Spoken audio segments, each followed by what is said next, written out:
Reumac Times. Buen día. Hoy, un nuevo episodio de la Reumaguardia, donde realizaremos un monitoreo de las publicaciones científicas más relevantes del último mes. ¿Qué revisamos usualmente? The Rheumatologist, RMD Open, Annals of the Rheumatic Diseases, ACR Open Rheumatology y Arthritis and Rheumatology. ¿Qué encontramos en marzo del 2024 en The Rheumatologist? Dos cosas interesantes. Primero, una herramienta llamada Smile, que es una herramienta en línea que brinda algunas, nuevamente, herramientas multiculturales para personas con alfabetismo y conocimiento en salud limitados, incluyendo minorías raciales y étnicas, desarrollada sobre todo teniendo en cuenta el lupus eritematoso sistémico. Este tiene una gran utilidad para entender mejor el impacto de la enfermedad, factores de riesgo, opciones de medicación y evidencias sobre medicamentos. Es completamente gratis. Como segundo punto en The Rheumatologist, ¿cuándo evaluar los niveles de medicamentos y por qué en reumatología? De esto se viene hablando hace muchos años, pero realmente no ha podido llegar al prime time para la práctica diaria de los reumatólogos. Nos dan un interesante viaje donde describen la importancia del momento de la última ingesta o aplicación de la medicación cuando vayamos o tomemos la decisión de que vamos a medir niveles. Tener en cuenta la dosis y el número de dosis. También nos dan un paso a paso para interpretar niveles séricos de medicamentos. Aportan evidencia disponible para diferentes niveles séricos de medicamentos en la literatura de reumatología y así buscan brindar un tipo de guía para poder interpretar resultados. Dan recomendaciones de interpretación de estos resultados y posibles dificultades que se puedan encontrar para aplicar el conocimiento. Si alguien tiene alguna duda o alguna vez ha querido explorar más sobre la medición de niveles séricos de medicamentos en reumatología, esto es una revisión obligada, sencilla, al punto que puede ser un primer paso para ir a buscar más literatura. Pasemos ahora a Annals of the Rheumatic Diseases de marzo del 2024. Lo primero, hay un editorial excelente y completamente recomendado en acceso abierto de polimialgia reumática. Y es que esto es una enfermedad de la que cada vez entendemos y aprendemos más, con nuevas opciones terapéuticas, donde en este momento uno de los grandes retos será aprender a clasificar mejor los pacientes, decidir en quienes buscamos complicaciones de una forma costo efectiva. Y esta complicación tiene nombre propio y es arteritis de células gigantes. ¿Qué relevancia tendrá detectar una arteritis de células gigantes subclínica en estos pacientes? ¿A quiénes vamos a seleccionar para medicamentos diferentes a glucocorticoides, teniendo en cuenta aprobaciones para inhibidores de interleuquinas 6 recientes en diferentes partes del mundo? No podemos olvidar el porqué de este editorial, y es que cada vez hay más evidencia de compromiso subclínico de grandes vasos en pacientes con presentación de polimialgia reumática, pero aún no sabemos bien cuál es el valor de esto. Definitivamente necesitaremos personal entrenado, ya sean reumatólogos o medicamentos vasculares, que tengan el adecuado conocimiento, la práctica y la curva de aprendizaje de hacer protocolos de rastreo con ultrasonografía, ya que desde el punto de vista de costo-efectividad y también de seguridad, teniendo en cuenta la radiación que nos puede dar un PET-CT, la ultrasonografía cada vez se abre más paso en arteritis de células gigantes y probablemente en el futuro en polimialgia reumática. Una segunda cosa a tener en cuenta en Annals of the Rheumatic Diseases es un artículo muy interesante, también en abierto, de las diferentes asociaciones de fenotipos en artritis reumatoide temprana con ACPAS, donde parece haber un menor recuento articular en los pacientes que son ACPA positivo al debut de la enfermedad, y factor reumatoide, donde parece haber una mayor frecuencia de inflamación sistémica en aquellos pacientes que debutan y tienen factor reumatoide positivo. Esto podrá ser útil cuando se estén desarrollando herramientas de estratificación para diagnóstico y manejo de artritis reumatoide temprana.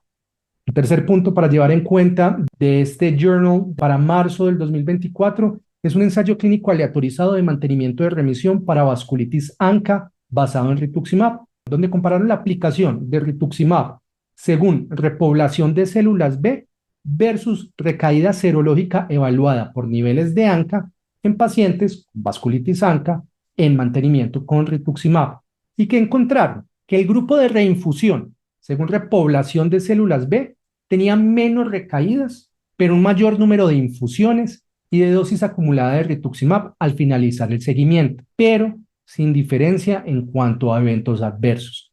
Esto está en abierto. ¿Qué me llevo yo o cuál es mi mensaje para llevar a casa? Yo creo que ya es momento de decir que el seguimiento con niveles de anticuerpos o de ANCA en vasculitis de pequeños vasos o vasculitis ANCA positivo definitivamente no tienen lugar a nivel a hoy. Ya será definir desde el punto de vista de costo-eficacia si en la situación de cada persona es más costo efectivo hacer un tratamiento semestral o si hay acceso a citometrías para de forma oportuna y que no sean muy costosos, evaluar la repoblación de células B y con esto tomar decisión de retratamiento en mantenimiento, que es muy provocativo, es muy interesante, pero que a veces desde el punto de vista de costos y accesibilidad puede llegar a no ser práctico. Por último, el ítem número 4 para llevarse a casa en esta reumaguardia de Annals of Rheumatic Diseases es un registro francés donde reportan infecciones graves en pacientes con VEXAS y encuentran una alta frecuencia de infecciones graves, especialmente en mayores de 75 años, en pacientes con una mutación de metionina valina o pacientes con uso de inhibidores JAK. Algo muy importante y un dato que también tenemos que rescatar de allí es que el 16% de las infecciones se reportaron en pacientes con una dosis de prednisolona menor de 10 miligramos día y sin otros inmunosupresores. O sea que parece ser que independiente del tratamiento, VEXAS va de la mano de un aumento del riesgo de infecciones. Pasemos ahora a ACR Open Rheumatology y acá traemos dos puntos a tener en cuenta. Primero, hay un artículo muy interesante de detección de sinovitis por ultrasonografía en pies. ¿Y por qué es interesante? Porque ellos evalúan la presencia del compromiso de tejidos blandos en pacientes con artritis reumatoide por ultrasonografía y evalúan la marcha. Y ellos encuentran que los pacientes con sinovitis clasificada como moderada a grave en ultrasonografía llevan una reducción en la presión pico y en los integrales de tiempo de presión en los dedos de los pies. Nosotros en reumatología no estamos muy acostumbrados a que nos hablen de esto, pero ¿qué significa para nosotros? Esto parece ser consistente con estrategias de reducción de carga y una reducción del uso de los dedos de pies para propulsión, llevando a modificaciones de la marcha y las consecuencias que esto trae. Dolor, posible deformidad y dolor en otras regiones. Entonces, nuevamente, es muy importante tener en cuenta el compromiso en pies, no solamente desde el punto de vista inflamatorio, sino el impacto que puede tener en marcha de nuestros pacientes. Segundo, paper muy interesante de eficacia en pacientes con artritis reumatoide y sobrepeso u obesidad de un programa de 16 semanas supervisado de forma remota para reducción de peso, entrenamiento aeróbico y entrenamiento de resistencia. ¿Y estos que encontraron? Lo comparan con un programa de educación solamente de riesgo cardiovascular y encuentran que aunque ambos planes mejoran la parte cardiometabólica, los desenlaces reportados por pacientes, en el programa de entrenamiento supervisado de forma remota, buscando reducción de peso, entrenamiento aeróbico y entrenamiento de resistencia, adicionalmente se notó mejoría de la actividad de la enfermedad y la magnitud de la mejoría de la salud cardiometabólica y los desenlaces reportados por pacientes fue mayor. Entonces, nuevamente, es el mensaje de hay que hacer ejercicio, tenemos que llevar a que nuestros pacientes hagan actividad física y cosas tan sencillas como programas de educación remotos para inducción de ejercicio y para vigilancia de ejercicio pueden ser eficaces e incluso pueden reemplazar a veces la visita, ya sea a un profesional de deporte de forma frecuente o continua. No es que lo reemplace, es que puede ser un adendum o algo adicional al manejo de nuestros pacientes para que hagan actividad física. Por último, Arthritis and Rheumatology, tenemos 5 puntos para traer en cuenta. Primero, yo creo que uno de los papers más importantes de marzo del 2024 en este journal es el aumento de la precisión diagnóstica de la biopsia de glándula salival menor en pacientes con Sjögren primario cuando incluimos múltiples características histopatológicas. Es que la interpretación de la biopsia de glándula salival menor a veces puede ser un dolor de cabeza. A veces no tenemos tejido suficiente, a veces no nos dan datos suficientes y a veces hay errores de la lectura, aún en lugares donde hay entrenamiento y son lugares de revisión. La presencia de un focus score de 1 o más se presentó en un 82% de esta cohorte de pacientes con Sjögren primario, seguido en un 68% por lesiones linfoepiteliales, un 63% para traslación de células plasmáticas y centros germinales en un 24%. Y aunque el focus score solo tenía una sensibilidad del 82%, su especificidad para el diagnóstico de Sjögren se aumentaba a un 98, un 100% cuando lo tomaba y lo combinaba con alguno de los otros tres ítems. La presencia de dos o más de todos estos hallazgos mantenía la sensibilidad alrededor del 80%, pero mantenía también una especificidad de casi el 100%. ¿Esto qué nos traduce?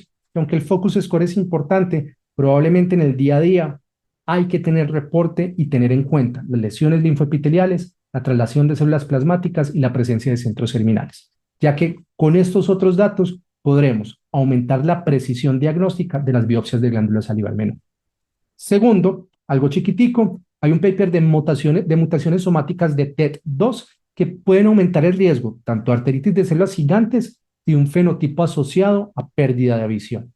Vamos aprendiendo más de artritis de células gigantes y vamos viendo cómo los podemos ir incluso subclasificando según genotipificación. Tercero, una revisión muy interesante del reto de manejo del lupus eritematoso sistémico durante el embarazo, desafortunadamente cerrada, pero si la pueden conseguir, se la recomiendo completamente. Mencionan los objetivos terapéuticos para que los pacientes lleguen con seguridad al embarazo y tengan un buen embarazo, la necesidad de manejo preconcepcional y los beneficios de esto, el requerimiento de uso de hidroxicloroquina a no ser que haya complicaciones, contraindicaciones, perdón, la necesidad de cribado siempre de anticuerpos antifosfolípido, anti-RO y anti-LA, y así definir si se ofrece ácido acetilsalicílico en adición a los beneficios que este puede traer como prevención de preeclampsia y diferentes estrategias de seguimiento en caso de positividad de RO y LA. Adicionalmente, en caso de recaída, mencionan estrategias de manejo con mención de medicamentos que se pueden utilizar durante el embarazo, con nombres propios, azatioprina, tacrolimus, ciclosporina, y en algunos casos seleccionados biológicos, y también hacen mención de los medicamentos que se deben evitar durante el embarazo, micofenolato, metotrexato, leflunomida y ciclofosfamida. Como punto cuarto en Arthritis and Rheumatology, un paper muy interesante de los doctores reumatólogos versus inteligencia artificial, donde evalúan la calidad de las respuestas a preguntas de pacientes por parte de doctores o inteligencia artificial. ¿Y qué se encuentra? Que en general los pacientes califican bien ambos recursos, cuando no saben cuándo es inteligencia artificial y cuándo es un médico. Los médicos califican mal a la inteligencia artificial en cuanto a precisión, facilidad de lectura y contenido. Adicionalmente, los médicos tenían una mayor capacidad de identificar las respuestas que eran generadas por inteligencia artificial que los pacientes. Entonces, acá hay una gran dificultad porque parece ser que no hay un suficiente entrenamiento sobre su enfermedad en los pacientes y parece ser que los pacientes pueden no tener la capacidad por ahora de distinguir entre información dada por médicos a información dada por inteligencia artificial, con la gran dificultad de que no siempre esta información generada por inteligencia artificial hasta el momento es de buena calidad o es de buena precisión. Traducción para el día a día, tenemos que educar a nuestros pacientes, tenemos que dar fuentes de información confiables. No hay ningún problema en utilizar inteligencia artificial, pero siempre que esté vigilado por alguien que tenga el conocimiento para hacer las correcciones necesarias. Y por último, el punto 5 de Arthritis and Rheumatology para marzo del 2024. Y son los efectos de la restricción para el acceso al aborto en una encuesta de reumatólogos en Estados Unidos. Esa restricción que hubo en ciertos estados por algunas modificaciones de los fallos de la Corte Suprema en Estados Unidos tuvo ondas, por así decirlo, de choque el año pasado. Y lo que hicieron fue una encuesta a reumatólogos de cómo esto podría influir en su práctica diaria. Eso es muy interesante porque desde el punto de vista de la encuesta, cosas que nos llaman la atención. Primero, los reumatólogos que respondieron a esta encuesta reportaron que aumentaron las dificultades para el acceso a metotrexate por parte de sus pacientes, como lo llaman en Estados Unidos, fielder prescription. O sea, los pacientes tuvieron dificultades en la entrega del medicamento.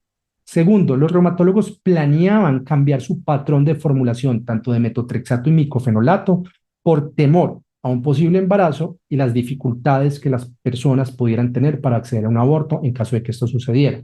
Y adicionalmente, y esto es muy preocupante, aumentó el temor por parte de los reumatólogos a tener represalias o recibir represalias en caso de remitir un paciente para un aborto. Entonces hay que tener en cuenta que aunque los reumatólogos o los médicos no somos políticos, tenemos que estar en toda la movida, en la parte de advocacy, en la parte de discusiones con los pagadores, de discusiones con quienes manejan el sistema de salud, porque decisiones de otros pueden tener efectos sobre nuestra práctica clínica diaria y pueden impactar el manejo que le ofrezcamos a nuestros pacientes. Los invito a que participen en la sección de comentarios. ¿Qué quieren escuchar? ¿Cuáles son sus temas de interés? Síganos en www.reumatimes.com. Encuéntrenos en YouTube y Facebook como Reumatología Online o como Reumatimes. En Instagram como Dr. Sebastián Herrera. En Twitter como Reuma Online o Reumatimes. También tenemos canal de TikTok. Nos encuentras como Reumatimes y tenemos canales de YouTube. Ingresen a www.reumatimes.com. Allí estarán disponibles los simposios. Allí tendrán acceso a los podcasts privados y allí tendrán semana a semana actualización en reumatología. Los esperamos con información concisa y de utilidad en una próxima entrega. Hasta pronto.